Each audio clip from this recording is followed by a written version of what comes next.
Would you like to not feel nervous when public speaking? You've come to the right place because in today's video, I'm going to show you how to not feel nervous when doing a public speaking event. Watch this video to the end to learn the 5 things that will help you feel confident when public speaking.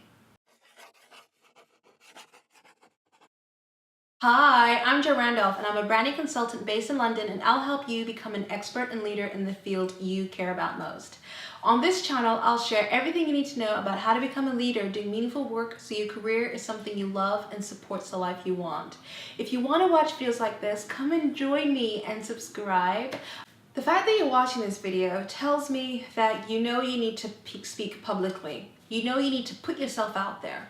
Whether it's because you've got a presentation and someone's nudged you and forced you to make a presentation you don't really want to make, or you want to be a thought leader and you want to share your ideas with people, but there's one problem. You hate public speaking. The thought of being on stage with everyone's eyes looking at you just completely terrifies you, and you stumble and you fumble and you're sweating and you forget what to say and you get nervous, and everyone can hear it in your voice when you're speaking that you are so nervous, and you don't feel proud when you're looking back at your presentation. Well, don't worry, I've got you covered, because in today's video, I'm going to show you how to be so confident you won't even feel nervous, or maybe even if you are nervous, people won't even be able to tell that you're nervous. You're going to rock this. Let's start with the number 1 mistake you want to avoid. This is a mistake that I believe might be one of the reasons that are causing you to feel nervous. And that is, you believe that everyone in the room is smarter than you and that you don't necessarily belong on stage.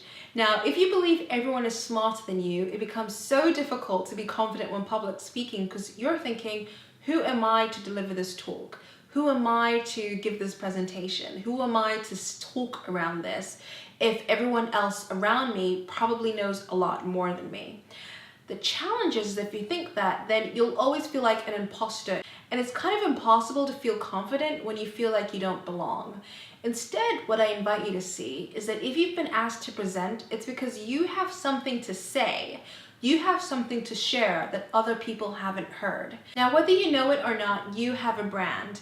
And what this means is that there is something that you're really good at that you could be really known for. If you want to learn how to create your own brand, then I invite you to sign up for my free Create Your Brand workbook. It's filled with all the questions that you need to ask yourself, and also a guide on how to create your own brand so that you become an expert in the area that you want to talk about at your public speaking events. But for now, I'm going to dive into how to become confident when you are public speaking.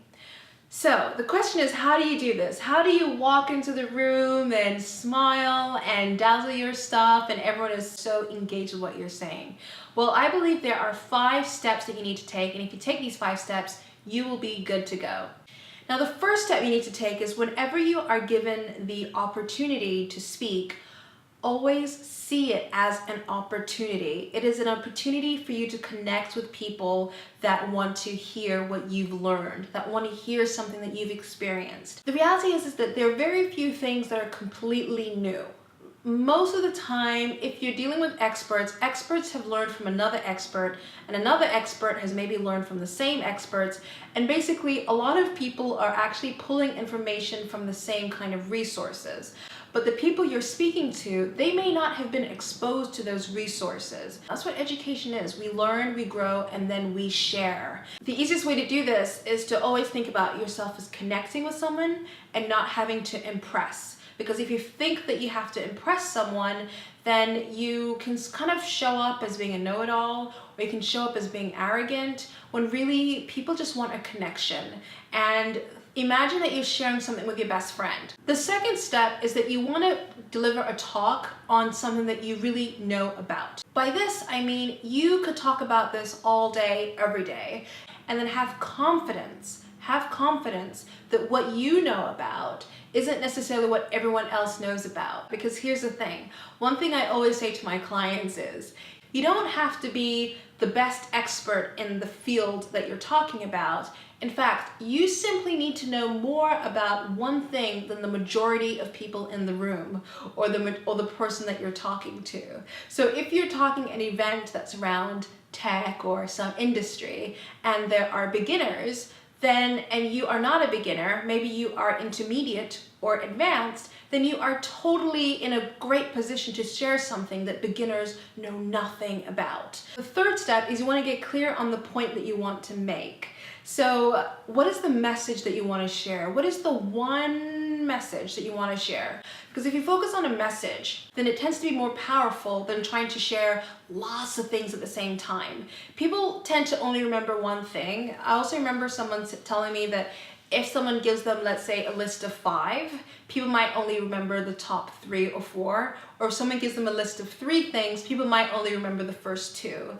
So, I would just say, just don't worry about creating a list of 3 or 5 things. I know in this video I've shared 5 things. However, I'm focusing on one topic, which is how to be confident when public speaking. That topic may have steps, but there is a key message, which is around confidence in public speaking. So what you want to do is you want to focus on one small enough topic you can really go deep on, and people will actually take away what they need to remember from that talk that you've delivered. And then the fourth step is you want to create a game ritual. Now, I love this because this is absolutely, completely necessary. And the reason why I say this is because Ian, I'm calling you babe. My husband's behind the camera. Do you remember when you had to give a talk and I said to you, turn off your computer? Yes, Yeah. I do. Yeah. So do you want to talk about that briefly?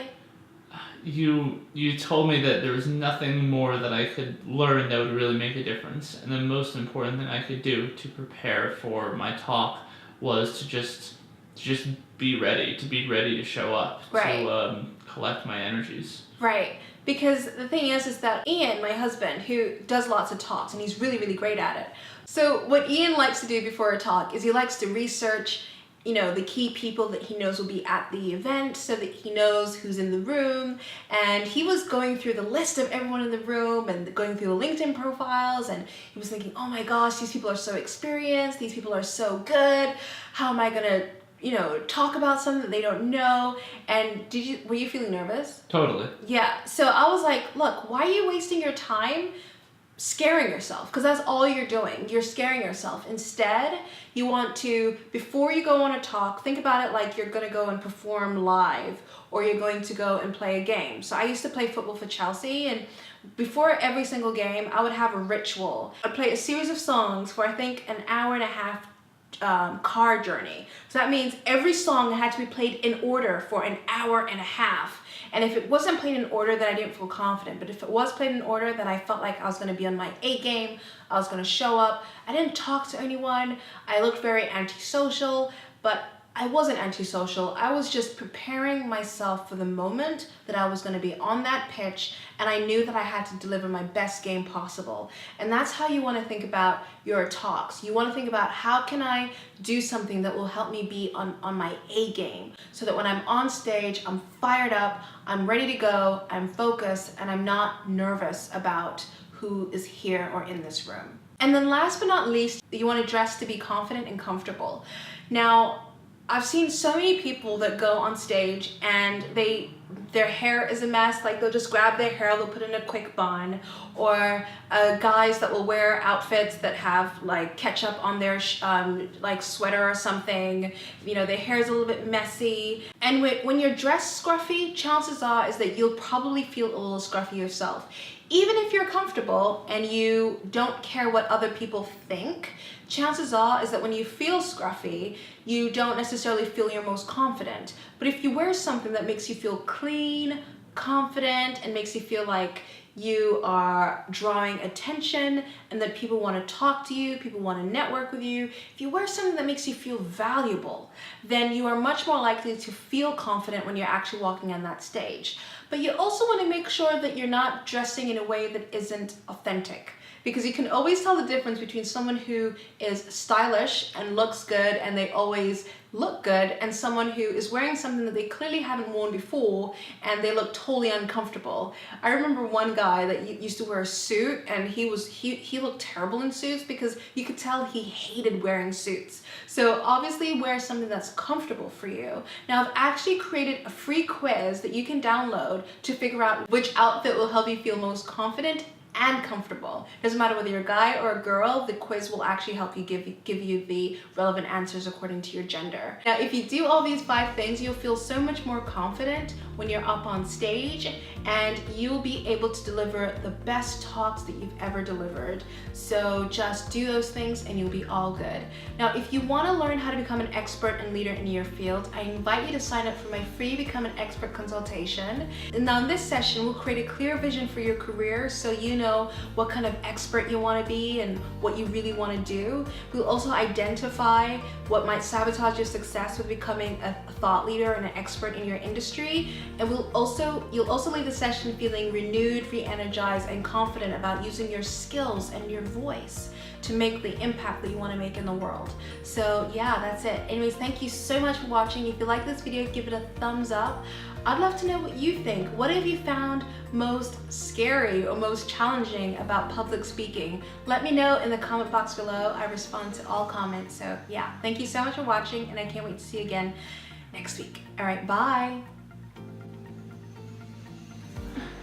Judge me for looking at myself. Ding ding! We have an announcement, please. Joy Randolph is recording a video. Will trains please quieten down?